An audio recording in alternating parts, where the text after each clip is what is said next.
Now to new heartbreak and new questions in the long-running saga involving the late Jeffrey Epstein and sex crimes.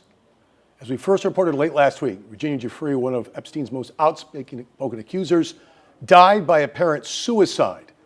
Investigative reporter Terry Parker detailed Giuffre's powerful testimony against Epstein regarding being trafficked as a teenager. Terry's here with the emotional and disturbing new developments. Terry? Recall, I was in New York in August 2019, standing at the podium when Virginia Giuffre, strong, emotional, and defiant, spoke after the death of Jeffrey Epstein. Now, her own death is sending shockwaves across the world. I spoke with a leading Epstein victim's attorney who says her fight and now her loss must not be forgotten.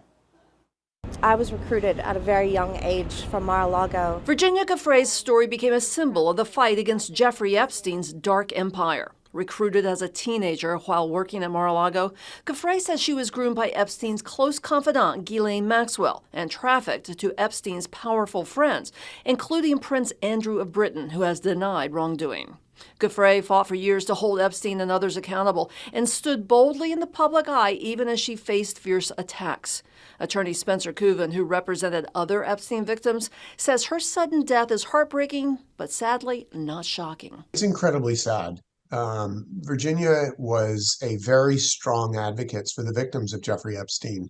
She fought very bravely against huge odds, very powerful, very financially significant persecutors. Kuvin says sexual abuse survivors like Giuffre face trauma that never fully heals and can turn deadly. They're always going to be tortured. They're always going to need therapy and assistance. It was just eventually too much, unfortunately. But Giuffre had once tweeted that if she ever died, it would not be by her own hand, fueling speculation about her death. But I also know circumstances change in people's lives, and one day they could be happy, the next day they can be depressed.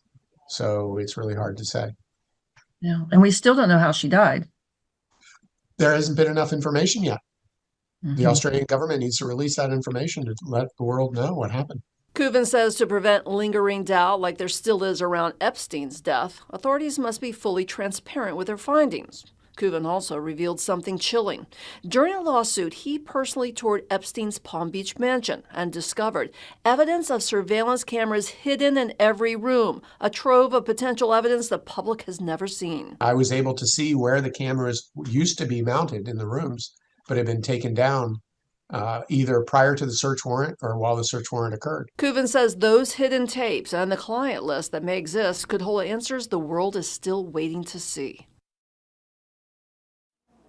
In 2019, I was the first reporter to obtain and broadcast that 2008 police video you just saw inside Jeffrey Epstein's mansion. The former police chief told me back then that someone tipped Epstein off, and when they searched the house, computers and cameras had already been taken out. You'll recall after that investigation with dozens of teen victims, Epstein got basically a slap on the wrist and went on to abuse many, many more girls and young women. Virginia Giuffre's courage helped expose one of the biggest sex trafficking operations in history. And now her death and the unanswered questions that come with it are only deepening the tragedy. Terry Parker, WPBF 25 News.